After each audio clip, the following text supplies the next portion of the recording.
Bullying. It's something that has been an issue for many years, and yet it's something that we as a society have failed to put a stop to.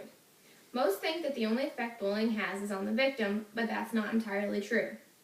While it is true that the bully has very negative effects on the victim, it has also been proven that the negative effects are also on the bully and even the people who witness it.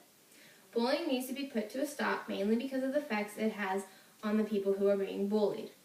Not only are they terrorized constantly by someone, but eventually they may even begin to believe the harsh things that their attacker is saying, which can also lead to them believing that they deserve to be bullied. Once this feeling of helplessness and uselessness begins to overcome them, they then begin to believe as though nothing matters anymore, even themselves.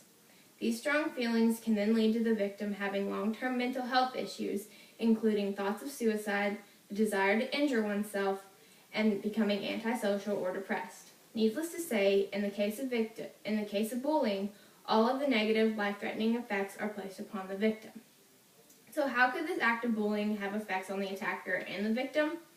Even bullies suffer from the negative effects from their own actions.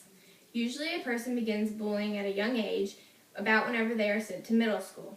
Because this is such a young age, if the bully is not taught differently, he or she will continue on with bullying throughout their middle school, high school, and even college years, which will eventually lead to their adult years, and then when they're still acting as a bully. But now they are older and stronger, which means that they are more capable of causing damage to their victim. This type of violent behavior as an adult is what leads to domestic violence, child abuse, and even animal abuse, all of which are criminal acts. Ultimately, being a bully could potentially lead to a person committing crimes and ending up in jail.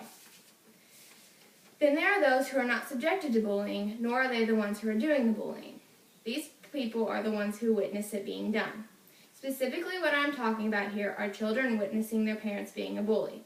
The child sees this act of abuse being done, and because no one is there to explain to the child that this act of violence is wrong, they grow up believing that bullying and acting out violently towards other people is acceptable.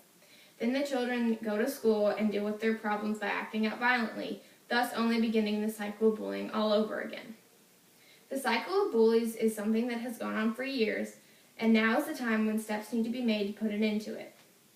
Its ill effects on the bully, the victim, and the witnesses all contribute to either the creation of the bully or the end of a life, neither of which are ideal.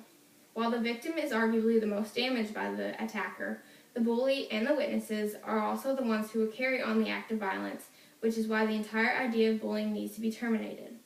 If bullying is not put to an end, the cycle of bullies creating more bullies will be never ending.